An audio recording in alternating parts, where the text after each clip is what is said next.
It's time for Maggie and the Moms, where we celebrate but never sugarcoat parenting. Joining us today is Margaret Zakarian, a mother of 3, as well as a producer and founding partner of Corner Table Entertainment with the upcoming documentary Turning Tables. Deanna Moore is here as well. She's our executive producer here at Daytime. She is a mother of 2 daughters. And back with us as well, Laura Byrne. She has 2 boys, and she's the editor of Tampa Bay Parenting Magazine. Here's a sneak peek of the July issue with all of the best places to keep cool during our hot Tampa Bay summer. Ladies, welcome. We're going to start, you're going to love this, everybody, with scientific proof that behind every successful woman is a nagging mom. Yay! So, researchers at the University of Essex in the United Kingdom studied 15,000 girls ages 13 and 14 over 10 years, and they found that the ones who had moms specifically who set really high expectations and reminded them constantly benefited in a number of ways in the future. So, they were less likely to become pregnant as teenagers. They were more likely to attend college, less likely to get stuck in dead-end, low-wage jobs, and less likely to have prolonged periods of employment. And my favorite thing about this is that the girls admitted that when they were rolling their eyes and talking back, they were actually listening and registering the message. Yeah. You have girls right in that age range. What was your take on this, Margaret? The nagging. I hate to be the police or like the nagging police. But what I read into that article was really, I wonder, is it more about the accountability versus the nagging, right? Like, I mean, that's really what you're doing, is holding them accountable. Yes. So in a stern way. So how can I not be such a nag, but really like keep up the pressure in terms of you're accountable for your actions, you're accountable for your behavior, you're responsible for your own behavior.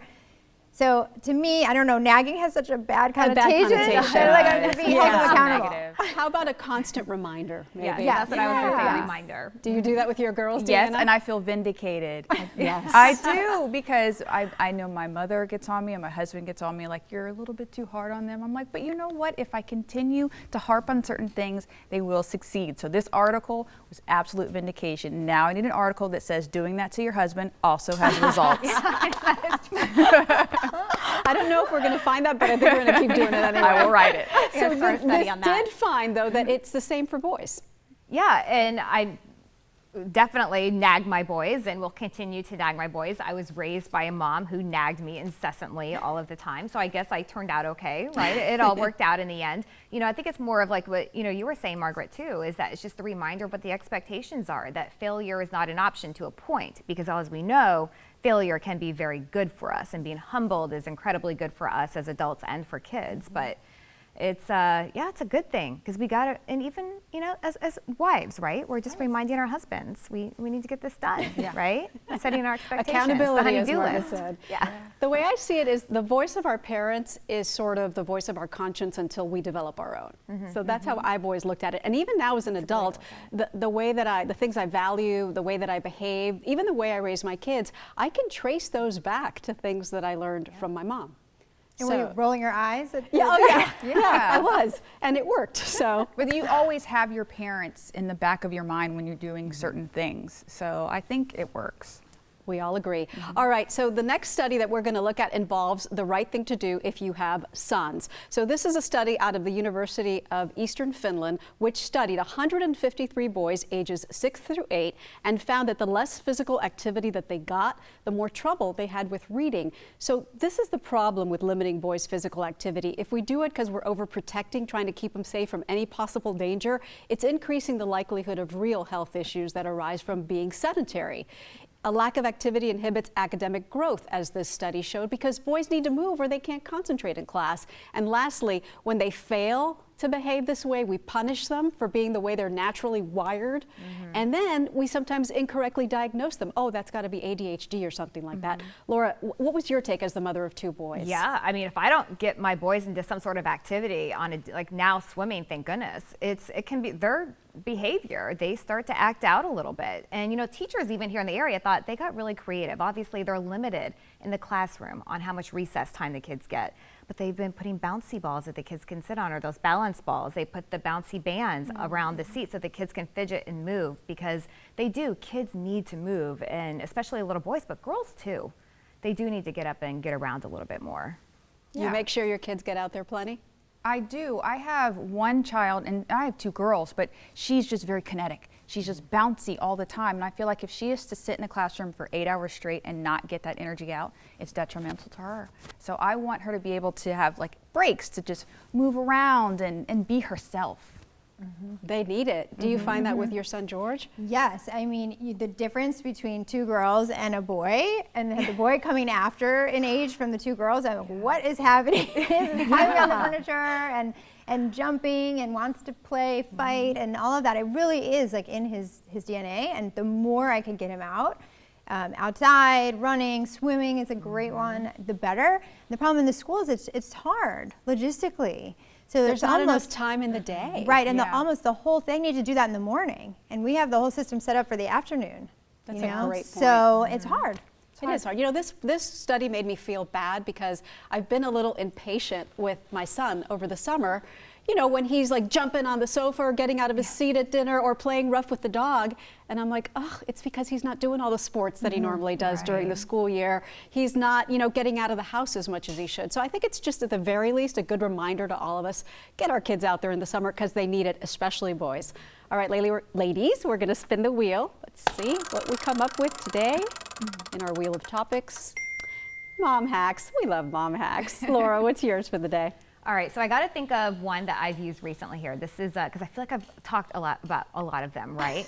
So I know we've talked about the beach bag before, but I also have like one for just their toys now too that I've created that we bring, that because you know how they always want to bring other different things when they go to the beach, especially when they're little. So now we just have a certain set of toys that we bring, and that's it. And I always keep that with us. It's ready to go in our laundry room where I can just pull it and go. Very good. What about you, Deanna? Okay, I stole this one from online/Ree Drummond. Omelet in a bag. Have you heard about this? What? Take a Ziploc bag that you have to be able, you can boil. Crazy. You scramble the eggs in the bag, you throw in what you want, you boil it in water for 13 minutes, and that way you can do sort of a la carte omelets, and it slides right out when you're done. And it tastes? And it tastes delicious. I did this for my husband on Father's Day, and it was amazing. Amazing. All right, Margaret, what's yours? Okay, so I saw this too, and I'm obsessed with it. So when you have a popsicle, take a cupcake liner or muffin tray liner and you skewer it, and it catches all of the drips. Yes. So it's like a little coaster, like a little cute coaster for their popsicle at the bottom, and all the drips go in there and not on their clothes. Another great one. All right, today mine is from a viewer who wrote us to tell us what she does with her kids. Her name is Kathy Trice-Brust. Thank you, Kathy. She says that she gives her kids baking sheets, so rimmed baking sheets that have 4 sides when they're sitting in the back seat of the car, and they use those as, you know, as sort of a lap board to, like a tray. right, or like a tray to color on or write on. It could be a magnetic board. If they have little cars, they can race the cars on them. It's got many uses, and it's flat enough that they can just slip it under the seat and keep it in the car all the time. Yeah. So Kathy, loved it. Thank you. All right, so every Monday throughout the summer, we are giving you our ideas for summer fun so that you never run out. Let's start with you, Margaret. What do you like to do with the kids in the summer? So I love to take them to a museum, which they don't always love to begin with. They don't love that idea. We bring paper and colored pencils, and we sit in front of a painting, and they draw. And in most museums, you can take pencil material in, and I just let them sit there. And once they're in it, we sit there for like an hour. They draw. I feel really good about myself as a mom, like something. And they enjoy it, right? They inevitably enjoy it. That was a great They photo. always end up enjoying it at the end of the They day, do. right? What do you do, Deanna? I go on Groupon and I find different little things, and I found a dolphin cruise on Groupon. So I took the girls out on the boat. Don't they look like they're relaxing? Yes. We saw dolphins, we hung out, we got to eat, and the captain was amazing. So we had a great time. Groupon, it's Yes. the best. Saving You can money, find honey. so many things that you wouldn't normally think of trying. Yeah, that's true. Yeah. Going great. there. What about you, Laura? All right, so what we just did this week, actually, we talked about getting our kids moving. Well, go kayaking with them. We just did the new Paddle Pails program with Get Up and Go Kayaking, and it was a workout, let me tell you what, for me and for my kid. But it was a lot of fun. It was educational.